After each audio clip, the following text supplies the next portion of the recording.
الحمدللہ رب العالمین والعاقبۃ للمتقین والصلاۃ والسلام علی سید الانبیاء والمرسلین وعلی آلہ الطیبین واصحابہ الطاہرین اما بعد اعوذ باللہ من الشیطان الرجیم بسم اللہ الرحمن الرحیم کما ارسلنا فیکم رسولا منکم یتلو علیکم آیاتنا ویزکیکم ویعلمکم الکتاب والحکمت ویعلمکم ما لم تکونوا تعلمون فاذکرونی اذکرکم واشکروا لی ولا تکفرون صدق اللہ العظیم۔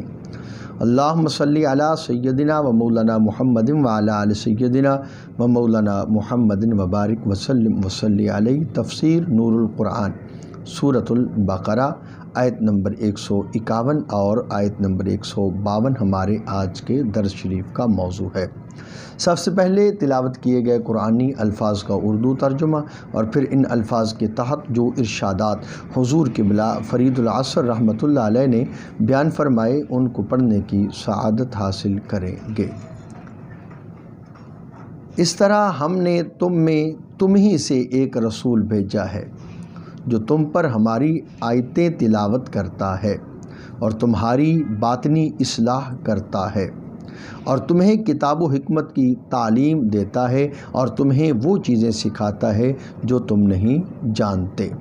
سو مجھے یاد کرو، میں تمہیں یاد کروں گا اور تم میرا شکر ادا کرتے رہو اور میری ناشکری نہ کرو۔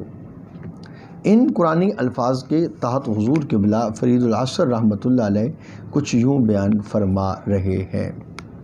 یہاں تک تحویل قبلہ کی بحث تھی، اب اسے اس مضمون پر ختم کیا جا رہا ہے جو اس بحث کے شروع میں ابراہیم علیہ السلام کی دعا میں ضمناً آیا تھا۔ جیسے ہم نے تمہارے اندر عظیم شان والے رسول کو بھیج کر نعمت بخشی جو تم پر ہماری آیات تلاوت کرتا ہے اور وہ رسول تمہیں پاک بھی کرتا ہے، کتاب بھی سکھاتا ہے، حکمت بھی بتاتا ہے، جو تم نہیں جانتے وہ تمہیں سکھاتا ہے۔ جیسے ان انعامات سے نوازا گیا، قبلہ کی نعمت بھی بخشی گئی۔ حضور صلی اللہ علیہ وسلم کی بعثت نعمت الہیہ ہے، ایسی ہی نعمت ذکر اللہ بھی ہے۔ ان تمام انعامات کا شکریہ ادا کرو تاکہ یہ نعمتیں اور زیادہ ہوں اور میرا شکر ادا کرو، ناشکری سے بچو۔ ذکر کا معنی یاد کرنا، اس کا تعلق دل سے ہے۔ زبان سے ذکر کرنے کو بھی ذکر اس لیے کہا جاتا ہے کہ زبان دل کی ترجمان ہے۔ ذکر کی بہترین صورت یہی ہے کہ زبان کے ذکر کے ساتھ دل بھی اللہ کی یاد میں ہو۔ اگر بالفرض زبان سے ذکر جاری ہے مگر دل ساتھ نہیں دے رہا تو فائدہ پھر بھی ہے۔ حضرت ابو عثمان نہندی سے پوچھا گیا، ہم زبان سے ذکر کرتے ہیں مگر دل ذوق محسوس نہیں کرتا۔ آپ نے فرمایا، پھر بھی اللہ کا شکر ادا کرو کہ اس نے تمہاری زبان کو اپنی اطاعت میں لگا دیا ہے۔ حضرت ابو عثمان نہندی فرماتے ہیں، مجھے پتہ چل جاتا ہے جب اللہ ہمیں یاد کرتا ہے۔ عرض کی گئی وہ کیسے؟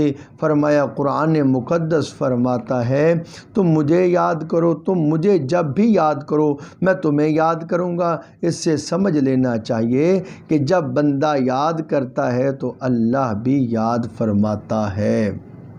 معنی یہ ہوا تم مجھے اطاعت احکام کے ساتھ یاد کرو، میں تمہیں ثواب اور مغفرت کے ساتھ یاد کروں گا۔ حضرت سعید بن جبیر رضی اللہ تعالی عنہ فرماتے ہیں، ذکر اللہ کی تفسیر اطاعت اور فرما برداری سے ہی کی ہے۔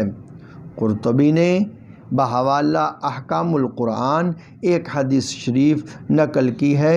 حضور صلی اللہ علیہ وسلم نے فرمایا، جس نے اللہ کی اطاعت کی اس نے اللہ کو یاد کیا۔ اگرچہ اس کے اعمال صالحہ نماز نفل کم ہو گئی، اور جس نے اللہ کی نافرمانی کی اس نے اللہ کو بھلا دیا، اگرچہ بظاہر نماز روزہ تسبیحات زیادہ ہوں۔ حضرت معاذ رضی اللہ تعالیٰ عنہ فرماتے ہیں اللہ تعالیٰ کی عذاب سے نجات دلانے کے لیے ذکر اللہ سے بڑھ کر کوئی عمل نہیں۔ اللہ کا ذکر دل کو پاک و صاف کر دیتا ہے، اور یہ عمل دل کے لیے رحمت کا پانی ہے۔ اللہ کا ذکر کرنے والوں کو فرشتے اپنے پروں سے ڈھانپ لیتے ہیں۔ حدیث شریف میں ہے کہ ذکر کے حلقے جنت کے باغ ہیں۔ اللہ کا ذکر کرنے والے قیامت کے دن نور کے ممبروں پر ہوں گے۔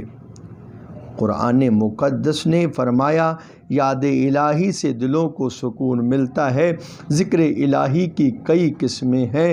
آیات مقدسہ، احادیث مبارکہ، تسبیح و تحلیل کا پڑھنا زبان کو تازہ کرتا ہے۔ اللہ کی ذات و صفات میں غور کرنا دل کا ذکر کرنا ہے۔ اپنے اعضاء کو برائیوں سے بچائے رکھنا ارکان کا ذکر ہے۔ پھر ذکر اللہ بلا واسطہ بھی ہے کہ اس کی حمد و ثنا تسبیح و تحلیل میں مصروف ہے، اور بالواسطہ بھی ہے اس کے محبوب بندوں کا ذکر، انبیاء علیہ السلام کے واقعات، درود شریف کی تلاوت، یہ سارے امور ذکر اللہ ہیں مگر بالواسطہ ہے۔ دنیا میں ذکر اللہ کرنے میں مختلف نظریات ہیں۔ نقش بندی سلسلہ میں ذکر اللہ آہستہ کو اہمیت ہے، باقی سلاسل میں اونچی آواز سے ذکر اللہ کو ترجیح ہے۔ دعا ہے اللہ تعالیٰ نور قرآن سے ہمیں اپنے سینوں کو منور کرنے کی توفیق عطا فرمائے۔ وصلی اللہ تعالیٰ علی حبیبہ سیدنا محمد وعلی آلہ واصحابہ بعدد خلقہ وبارک وسلم۔